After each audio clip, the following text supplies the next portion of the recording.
Bismillahirrahmanirrahim. Assalamualaikum warahmatullahi wabarakatuh.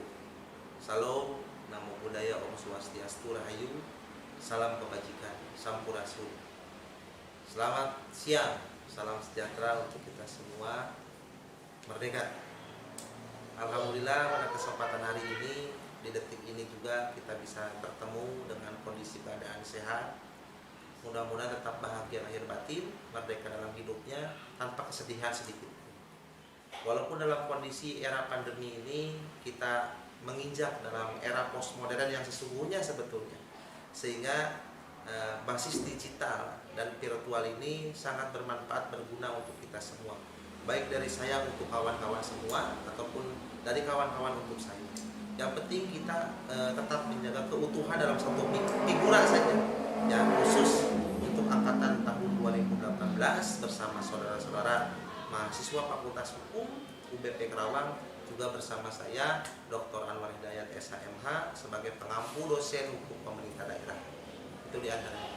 Kali ini kita bertemu lagi, ya, tentu dalam materi pokok hukum pemerintah daerah, ya, yang dimana pada saat di video yang lalu kita membahas tentang persoalan masalah pembentukan otonomi daerah, dan saat ini kita akan membahas tentang tujuan pemberian otonomi kepada daerah. Itu di antaranya. Saya sebelumnya ingin mendoakan kepada teman-teman semua bahwa sampai hari ini harus tetap sehat, bahagia, jangan pernah bersedih.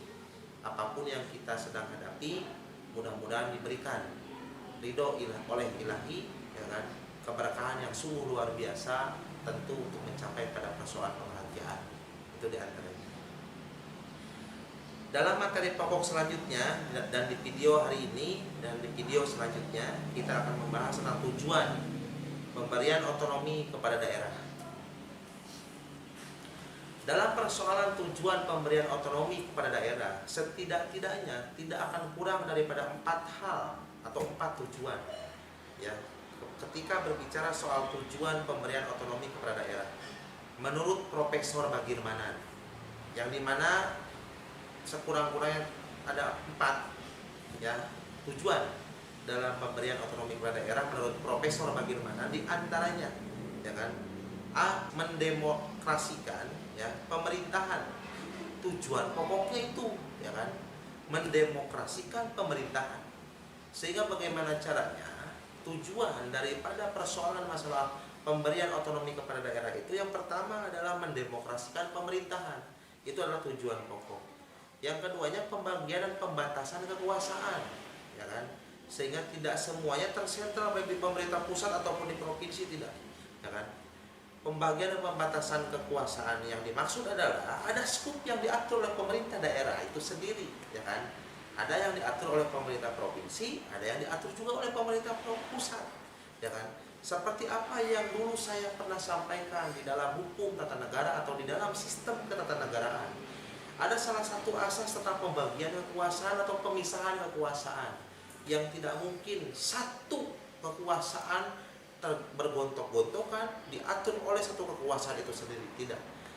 Yang dimaksud dengan pemisah kekuasaan atau pembagian kekuasaan yang dimaksud adalah di dalam sistem ketatanegaraan adalah berbicara soal konsep Yale, ya kan, atau konsep lonceng yang disebut dengan Yale kalau dulu saya pernah bilang.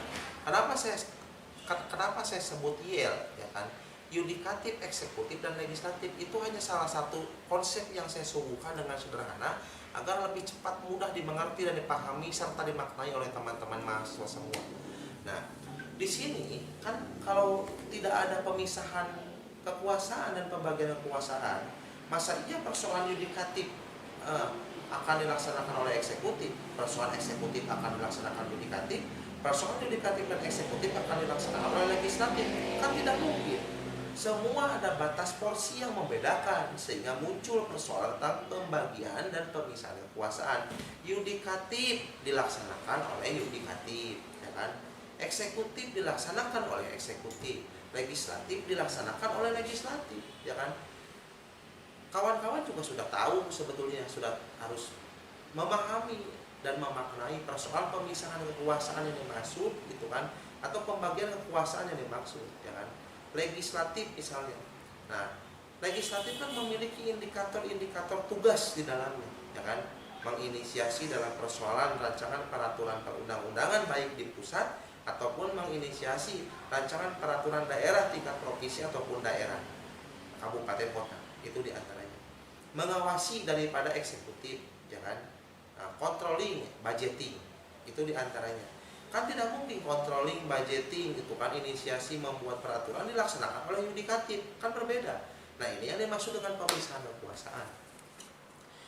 Nah, kalau berbicara dalam 4 tujuan pemberian otonomi yang baru ya kepada daerah menurut Profesor Bagirmanan, yang keduanya tentang pembagian pembatasan kekuasaan itu ya harus memang dilaksanakan, tidak boleh tidak dilaksanakan.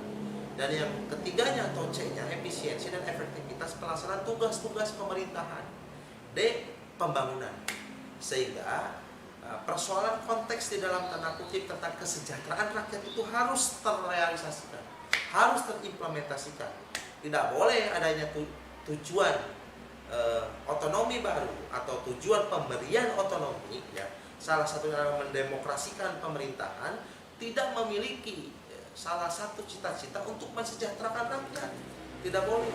Harus memiliki cita-cita kesejahteraan rakyat dan harus wajib mampu mengimplementasikan dan merealisasikan. Itu diantaranya. Dan selanjutnya, ya, ketika berbicara soal mendemokrasikan pemerintahan, kalau boleh menguraikan sedikit, ya kan, dalam konteks mendemokrasikan pemerintahan.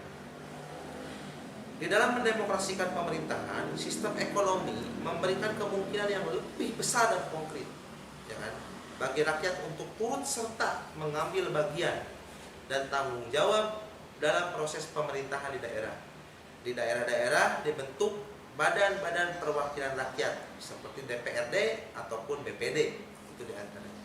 Ketika mengurai pada persoalan pembagian dan pembatasan kekuasaan dengan memberikan wewenang kepada daerah untuk mengatur dan mengurus rumah tangganya sendiri, berarti pemerintah pusat telah membagi kekuasaan yang dimiliki dan sekaligus membatasi kekuasaan terhadap urusan-urusan yang telah dilimpahkan kepada daerah. Nah, ini yang dimaksud, ya kan? Ketika persoalan urusan yang sudah dilimpahkan kepada pemerintah daerah oleh pemerintah pusat ataupun provinsi, sebetulnya secara hukum positif itu tidak boleh lagi dikerjakan oleh pemerintah provinsi ataupun pemerintah pusat karena sudah didistribusikan pendemokrasiannya kepada pemerintah daerah, serta disebutlah pembagian dan pembatasan kekuasaan. Itu diantaranya.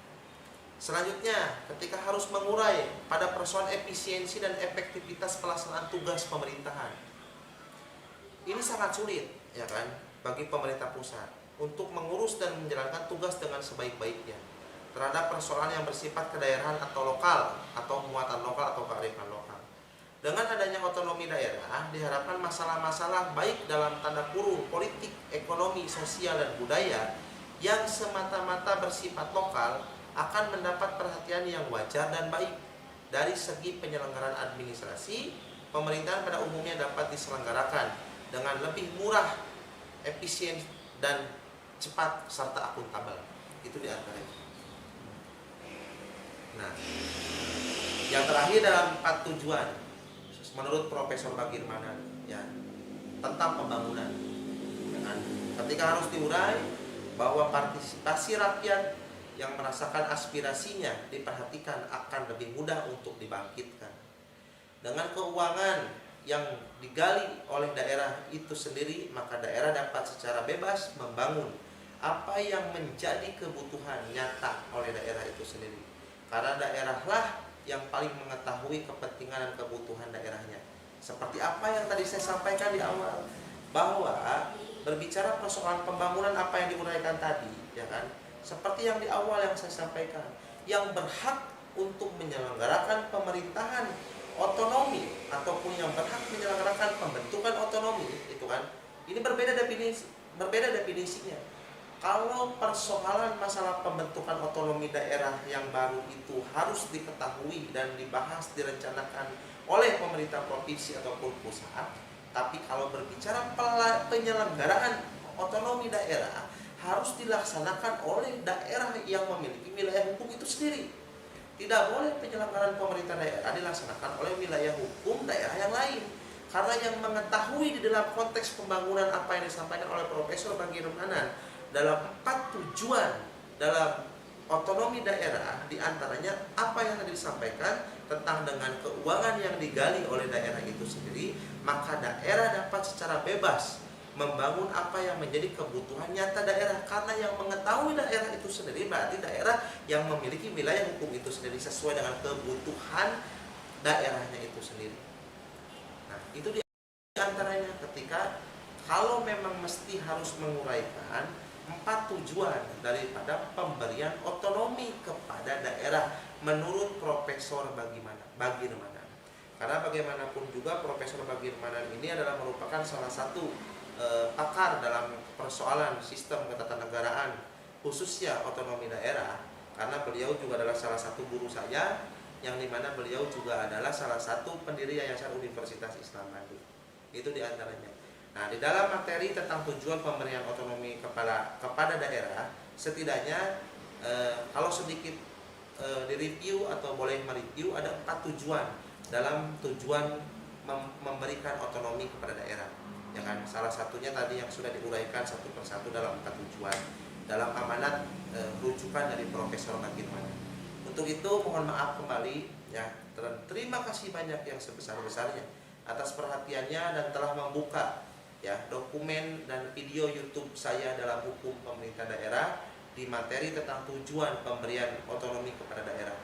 Mudah-mudahan teman-teman semua tetap semangat untuk memvisit ya kan dalam kolom komentar yang ada di YouTube saya sebagai salah satu pengganti absen atau telah melakukan absensi yang kedua setelah Buana Online Course ya kan.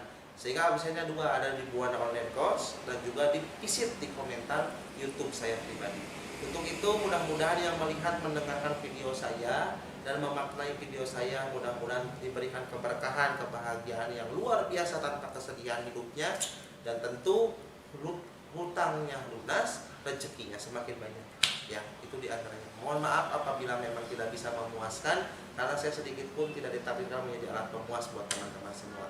Saya akhiri, Om Santi Om, wallahul muwaffiq ila aqwamit thoriq. Assalamualaikum warahmatullahi wabarakatuh. Salam baktos dari saya, Pak Dr. Anwar Hidayat SH.